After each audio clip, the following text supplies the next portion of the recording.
EPAWA meteorologist Bobby Martich with your outlook for October 23rd, 2024. Welcome to Wild Weather Wednesday, brought to you by Pure Sight and Sound.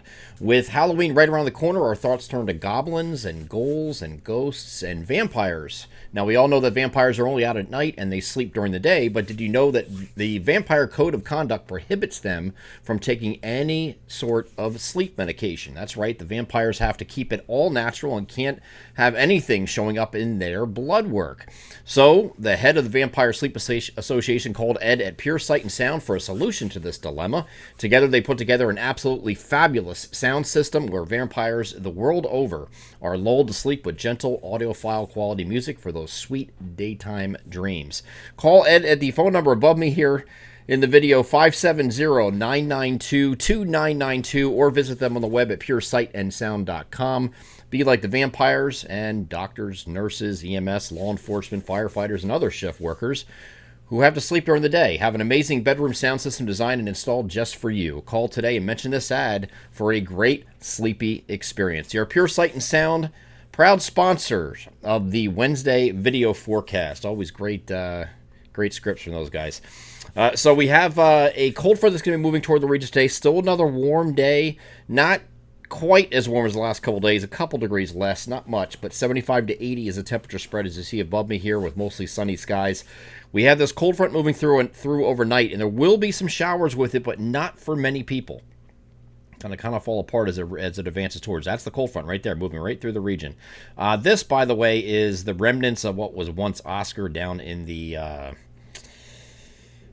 Turks and Caicos region, and then it went over to the eastern part of Cuba by Guantanamo Bay and kind of sat there for a little bit, became post-tropical, and it is now post-tropical. It's just going to be an area low. It looks ominous here, but it's just an area low pressure. It's going to stay well offshore. Unfortunately, we could use some of that rain, but it's going to head out. So we're going to remain dry after this cold front moves through, and this is what the NAM has for this. This is at 6 p.m. this evening, okay, and it has some decent activity in western PA, but of course, as it moves eastward, it just kind of falls apart. We think the best chance for anything to occur is going to be along and north of the I-80 corridor. Wouldn't be surprised if you see a stray spit or shower getting down to about I-78, as the name's indicating here, but that's about it. Nothing in New Jersey at all. Maybe a spit gets to Sussex County or something. That's about it.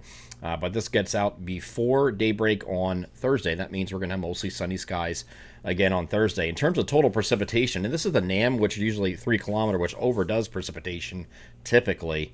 And you see that this is generally a couple hundredths of an inch for most areas around I-80. You get north of there, closest to the New York-Pennsylvania border, you might get up to about a tenth of an inch or something like that. So nothing really exciting, but any little bit helps. We're certainly in dire need of precipitation right now, and we can't buy it down here in our southeastern areas. You're not going to get anything in the southeastern areas from this particular front. So we get beyond this, we're going to have a trough settle in here on Thursday. Mostly sunny skies on Thursday and Friday at the end of the week, but it's going to be notably cooler, probably very close to seasonal average, though. Nothing really crazy chilly, but lower 60s. You know, that's what it shows for tomorrow. 58 to 60 is the temperature spread, as you see above me for tomorrow. 58 would be a far northwestern area. 65 would be near the Philadelphia metro. We're going to be pretty much the same here on Friday, too, but maybe a degree or two milder. And then we turn a little bit milder ahead of this next cold front. Hard to see here because it's kind of falling apart again. You can't make this stuff up if you tried. You really couldn't.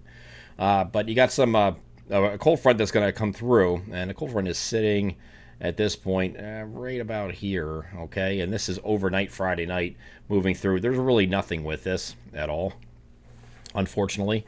So, again, don't expect much of anything at all on Friday night and when this moves through. Maybe a stray spit or shower.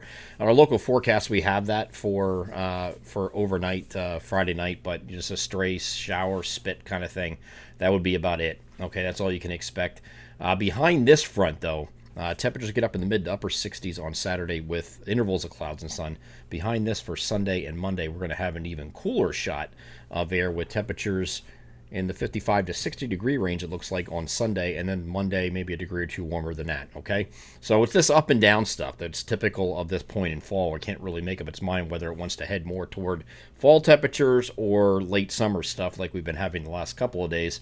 And then once we get to Tuesday, we got some ridging building in here. So here's the trough, as you can see on Sunday evening, which is off to our north. This is going to head out in this direction, and all this warmth, which is down here, more ridging, is going to come back into the region, and that's going to settle in here for Tuesday. And you can see that here. Here's that ridging building in. Got a high offshore here, kind of pumping up the heights a little bit, getting a southerly wind going. So we'll be in the upper 60s and near 70 by the time we get to Tuesday. And Tuesday, of course, is the 29th, so it's right before Halloween. And we're still not looking like we're going to have anything of a note until at least the first week of November. Okay, that's what we're looking at for precipitation. Not really much we can do about it. We just have to continue to enjoy what we got, because that's all you're going to get. Not really much in the way of precipitation, unfortunately. I'm EPAWA meteorologist Bobby Marcus. That is your outlook for October 23rd, 2024. Have a great Wednesday.